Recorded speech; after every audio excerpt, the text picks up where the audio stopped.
1121 წლის 12 აგვისტოს დიდგორში მოხდა ბრძოლა კოალიციურ ლაშქარს ილღაზას მეთაურობით და ქართველებს შორის. კოალიციურ ლაშქარში იბრძოდა 304,000, ხოლო ქართველთა მხარეს 55,600 მებრძოლი.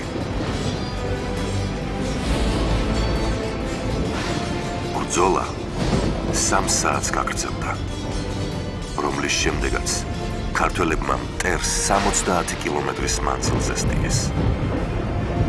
ქართველების წარმატების მიზეზი დავით აღმაშენებლის მიერ განხორციელებული სამხედრო ტაქტიკური ხერხი და მარჯვენა ფლანგიდან ჩატარებული მანევრი იყო.